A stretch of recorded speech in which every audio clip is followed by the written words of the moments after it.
Então, meus caros alunos, como vocês podem ver aqui, eu já estou com a página 42 do livro de vocês aberta. Aqui, no caso, vocês vão fazer uma pequena revisão do que foi a proclamação da República da Espada, os governos do Marechal Deodoro da Fonseca e do Floriano Peixoto. Vocês vão revisar também o que foi a chamada República Oligárquica, coronelismo, voto de cabresto, tudo isso nós já conversamos em sala antes da paralisação por causa da pandemia do coronavírus. Então, hoje, qual será a nossa novidade no conteúdo? Hoje nós vamos trabalhar com a crise da República Oligárquica no Brasil. Então, vocês já viram esses movimentos sociais, eu fiz uma tabela no quadro, vocês copiaram, também revisem. Esses movimentos foram importantes para esse período histórico, Guerra de Canudos, Contestado, Revolta da Vacina, Revolta da Chibata. Então, o conteúdo novo que toca a nossa aula de hoje está na página 54, como vocês podem ver aqui. Então, nós vamos começar a falar da luta dos trabalhadores, dando ênfase ao movimento operário da Primeira República. Então, nessa página aqui, o que é que nós podemos destacar? A existência da greve geral de 1917. Então, nesse momento, os operários que estavam sendo influenciados por ideias que vinham de fora, ideias que vinham da Europa, ideias referentes ao anarquismo, ou seja, a ideia de um Estado sem governantes, e do socialismo, principalmente com a experiência da Revolução Bolchevique na Rússia. Então, esses operários, influenciados por essas ideias que vinham de fora, começaram a colocar em prática, aqui no Brasil, algumas fundações de partidos socialistas, organização de sindicatos, de jornais operários e, num ponto mais radical, a organização de greves, como foi a greve geral de 1917. Então, essa greve, né, em 1917, ela aconteceu durante o governo de Venceslau Braz. É importante notificar isso. No contexto internacional, o que estava acontecendo? A Primeira Guerra Mundial, que será o nosso próximo conteúdo.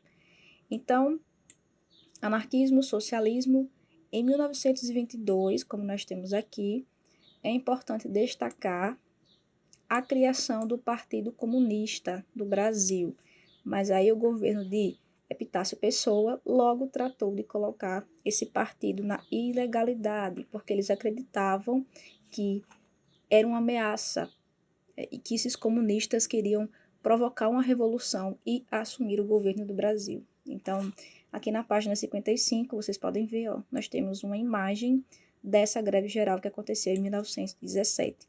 Durou bastante. Na sequência, nós devemos pontuar aqui, na página seguinte, além da fundação do Partido Comunista e do Movimento Operário, a participação de movimentos feministas que nesse momento também estavam lutando, por exemplo, pelo direito ao voto. Então, a história ela sempre relegou a segundo plano a participação de mulheres, de negros, das minorias, das camadas populares também.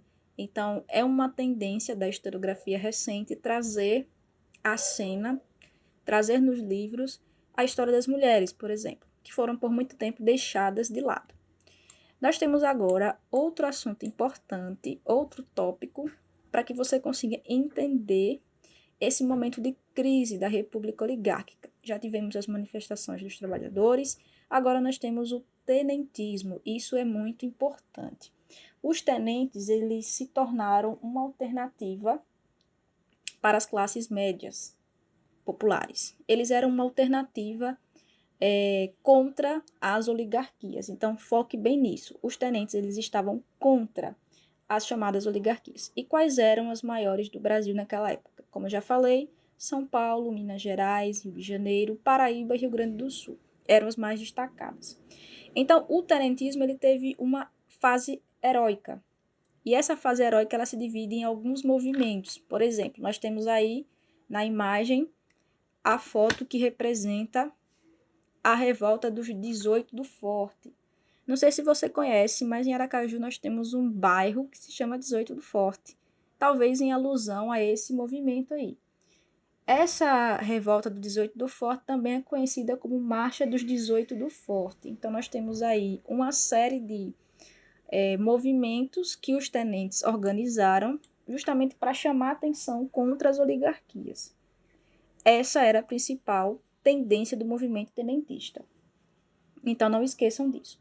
Os tenentes, como o nome dá ao movimento, eles eram jovens oficiais, ou seja, oficiais de baixa patente, e eles estavam envolvidos nesse movimento. Mas cuidado, porque o tenentismo ele não existiu para sempre. O tenentismo tem um momento para começar e para terminar. Ele começa na década de 1920 e termina em 1934, logo no começo do governo de Getúlio Vargas.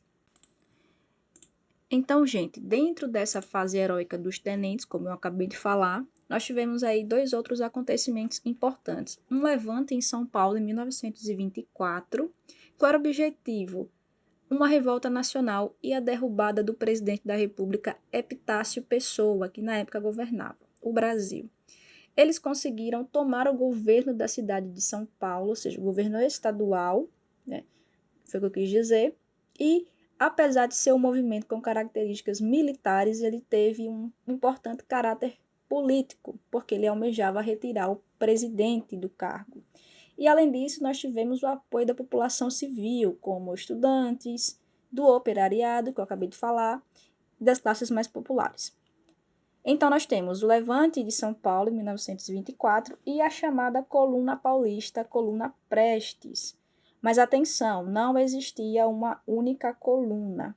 E essa coluna Prestes era, em sua maioria, formada por civis. Ela levou o nome de Luiz Carlos Prestes, que era um jovem capitão participante, né, desse levante que aconteceu em São Paulo, e ele era um dos líderes. E aí, o encontro entre essas tropas de São Paulo com as tropas do Rio Grande do Sul fez surgir a Coluna Prestes. O objetivo era marchar pelo interior do Brasil, né, e surgiu, interessante falar, no mesmo ano da Semana da Arte Moderna, que isso é muito importante também. Um movimento artístico que aconteceu no Brasil, mais especificamente em São Paulo. E esse movimento, como vocês podem ver aqui numa obra de arte, ele começou, né, em 1922. Esses artistas recebiam a vanguarda internacional, as influências artísticas de fora, artistas como Tarsila do Amaral, Oswald de Andrade. Então é sempre bom destacar a importância. Além disso, eles queriam ressaltar a importância da arte brasileira, da nossa cultura, dos nossos valores. Então, o objetivo era elaborar uma arte nacional. Então, o modernismo também foi muito importante nesse contexto todo. Então, não esqueça, é importante estudar movimento operário, tenentismo, coluna Prestes, que está dentro desse assunto, e o movimento modernista.